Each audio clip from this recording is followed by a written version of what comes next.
যে সব ব্যক্তি বা প্রতিষ্ঠান রাষ্ট্রীয় কাজ ও সিদ্ধান্ত গ্রহণ করার প্রক্রিয়ায় সম্পৃক্ত তাদের প্রত্যেকের জবাবদিহিতা নিশ্চিত করাই আমাদের অগ্রাধিকার। আমরা মানুষের মৌলিক অধিকারকে সমুন্নত ও সুরক্ষিত রাখতে দৃঢ় প্রতিজ্ঞ।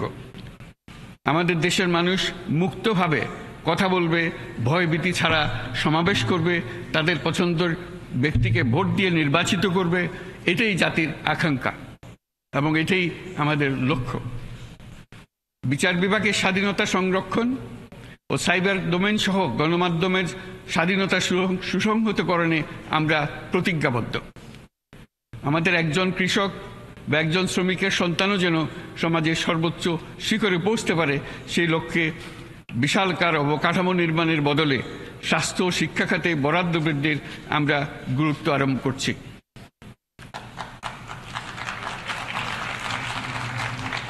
রাষ্ট্র ব্যবস্থার সকল পর্যায়ে সুশাসন ফিরিয়ে আনাই আমাদের অভীষ্ট।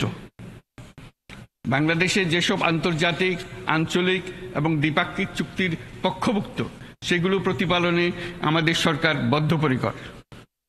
জাতিসংঘ সহ বহুপাক্ষিক বিশ্ব কাঠামোতে বাংলাদেশের সক্রিয় অংশগ্রহণ ও অবদান অব্যাহত থাকবে। পারস্পরিক শ্রদ্ধাবোধ, মর্যাদা ও স্বার্থরক্ষণের ভিত্তিতে বাংলাদেশ বিশ্বের সকল রাষ্ট্রের সাথে বন্ধুত্বপূর্ণ সম্পর্ক বজায় রাখবে। মাননীয় সভাপতি, গত 7 সপ্তাহের মধ্যে আমাদের সরকার বিভিন্ন গুরুত্বপূর্ণ পদক্ষেপ গ্রহণ করেছে। আমাদের অনুরোধে সাড়া দিয়ে জাতিসংঘের মানবাধিকার বিষয়ক হাই কমিশনার বাংলাদেশের গণ আন্দোলনকালে সংগঠিত মানবাধিকার লঙ্ঘনের বিষয়ে বিস্তৃত অনুসন্ধান এবং এইসব বিষয়ে ঘটনার পুনরাবৃত্তি রোধে পরামর্শ প্রদানের জন্য একটা ফ্যাক্ট ফাইন্ডিং কমিশন গঠন এবং তার কাজ শুরু করার জন্য দ্রুত বাংলাদেশে পাঠিয়ে দিয়েছে। আমি তাকে বাংলাদেশের পক্ষ থেকে অশেষ ধন্যবাদ জানাচ্ছি।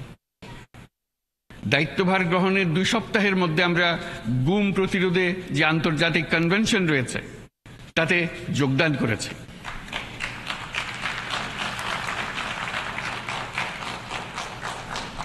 এর